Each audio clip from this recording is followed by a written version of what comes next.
It's Tri-City Sports Now, and I'm Marky Billson. You can listen to me on 1420 WEMB Sports Radio on our 5,000-watt daytime signal. Going pretty well in North Carolina, Johnson City, Irwin, Greenville, and Elizabethton, and depending on your radio, Bristol and Kingsport there too. I've had people say, we've picked it up in Abingdon. Well, you probably want to listen in Abingdon even if you can't get it on the radio, so why don't you go to www.jetbroadcasting.live, and you can do that for our entire sports talk lineup.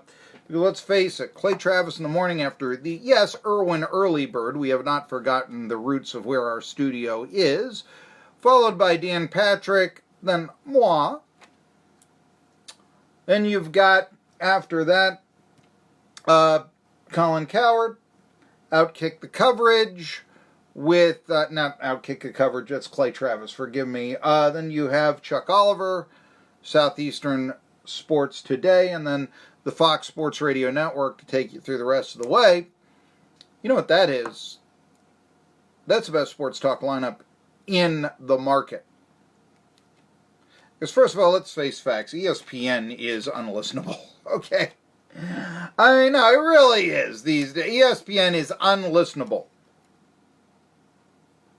You know, Doug Gottlieb, who does a show, used to be on ESPN, now he's on Fox. And so he's brought a lot of that ESPN crowd with him.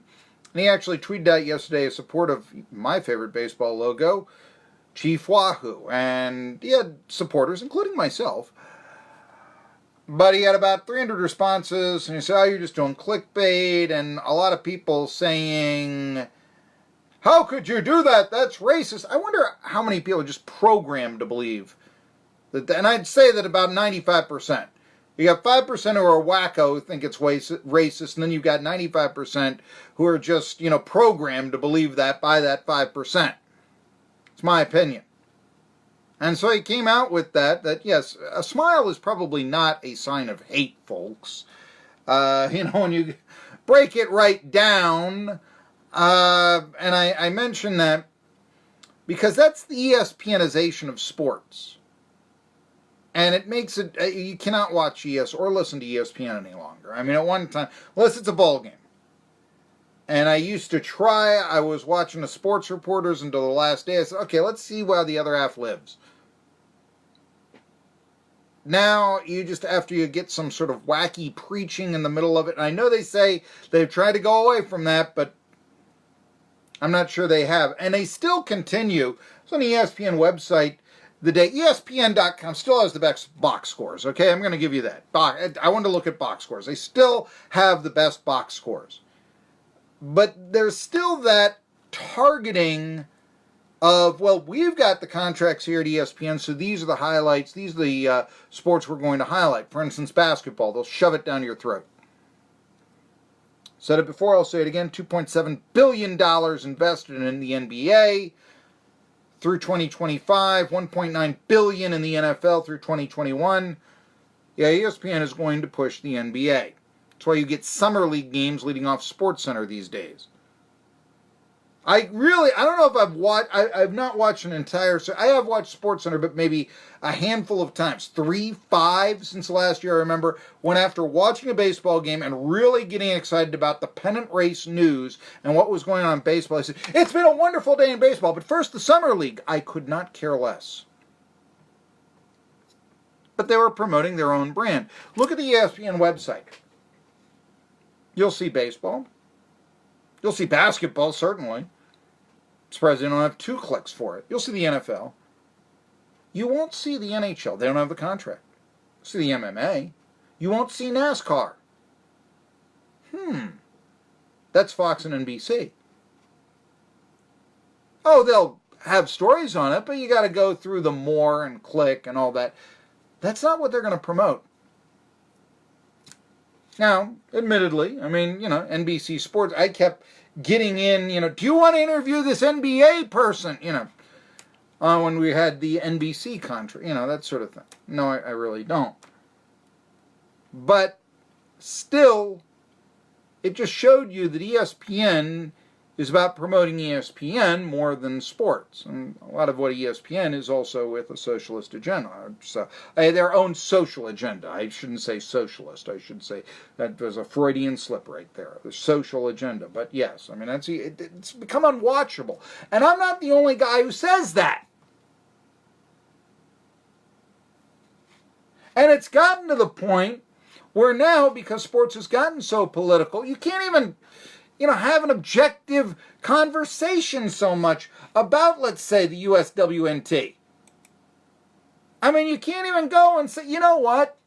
They got a point that if they're bringing in more money than the men, they ought to be paid as well, if not more.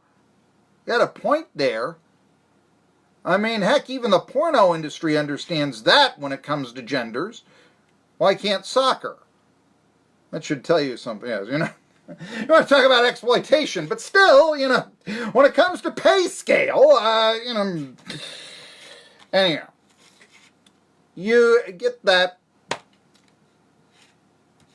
There you go.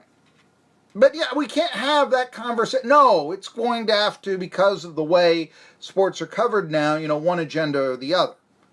By the way, Megan Rapinoe did speak yesterday, and this is a long clip. Let's see here.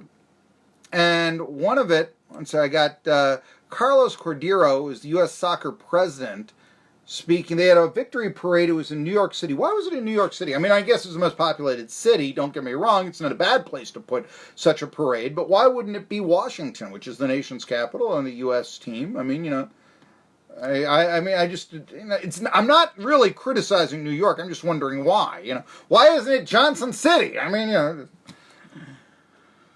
But anyway, we should be discussing these things. This is not Megan Rapinoe. This is Carlos Cordero, U.S. Soccer president, talking about this. Equal pay for bringing it in. And I'm all for it, folks. Here's what he said. This is a long clip, but hear him out. To our women's national team and the millions who support them, in recent months, you have raised your voices for equality.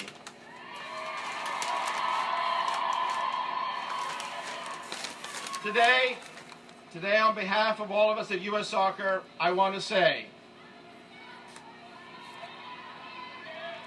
we hear you, we believe in you, and we're committed to doing right by you.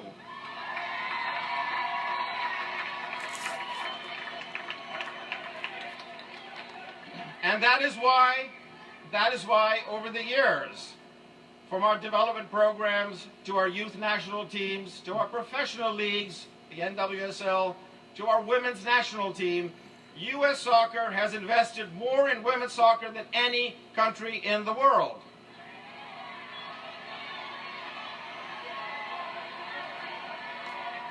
And we will continue to invest.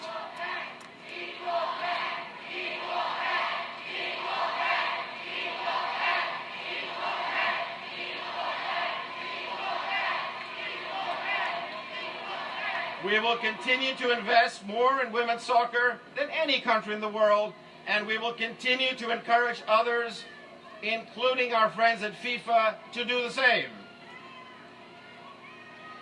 We believe at U.S. Soccer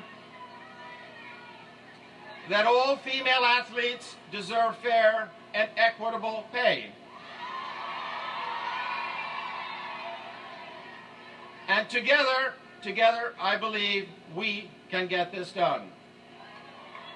Because as this team has taught us, being the greatest isn't just about how you play on the field, it's about what you stand for off the field.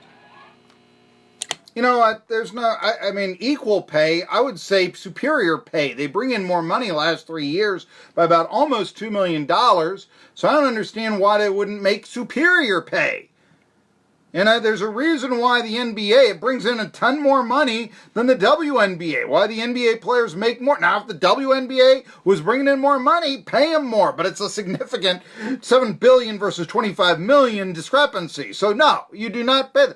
Women's soccer brings in more money than men's soccer, pay them more. This isn't a political issue. This is a common sense issue. Okay?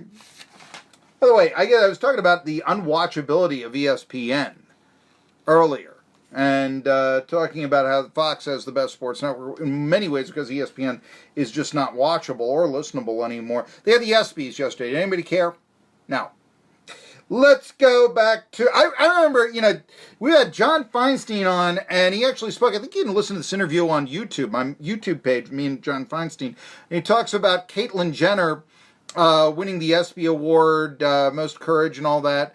And, even Feinstein just bashes the ESPY Awards on that. He's got his own reason. It's a very unique reason. It's not the traditional reason. Go listen to it. Follow me on YouTube.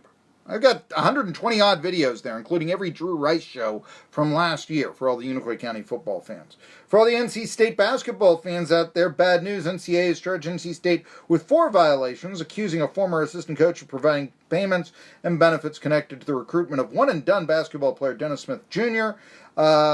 School said on Wednesday its notice of allegations was received. They now have 90 days to respond, and they are making public comments about it.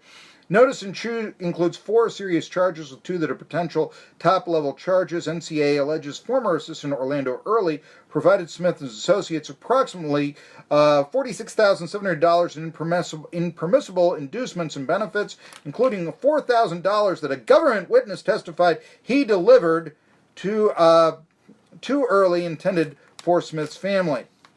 Mark Godfrey was a coach there. He's now at Cal State Northridge. And he was presumed responsible, did not demonstrate that he monitored Early for compliance. I've never understood quite why they don't punish the coaches, why they try to punish the programs. If you've gotten rid of the coaches and all that, why don't you say, Godfrey, you're doing this, you're hiring that coach. Early, you're gone. You can coach in high school, you can coach in the pros, don't worry, but you're not in the NCAA. NAIA, fine, not here. Why they don't do that, I do not understand that. I never have. But it looks like NC State might be in trouble. They keep trying to get back to where they were. The ESPNization of sports. NC State is the blue-collar team in North Carolina, at least traditionally. Duke's this private school. Duke is Vanderbilt in North Carolina, okay? And they're a little more successful, unless you want to talk college baseball versus basketball, but, you get what I'm saying. It's a private school. National enrollment, it's not, it's in Durham. Maybe you root for it if you're in Durham, but there's a reason why Cameron Indoor Stadium doesn't have 10,000 seats. And NC State plays in a 20,000 seat arena. But NC State has long tried to, get back to that ACC. It's a dated comment. It's a really dated comment. But the late Pete Franklin, who died 15 years ago, once said this about NC State: they are doomed to be the Billy Carter of the ACC. And that's pretty much as true today as it was back then. And that was when they were winning national titles. All right, Marky, Billson here. We'll be back tomorrow. We'll have on Jerry Bonkowski to talk NASCAR. We'll also talk Braves baseball with Josh Brown of Knockoma Nation. Colin Coward is next. So long, everyone. See you tomorrow at noon. 1920 W.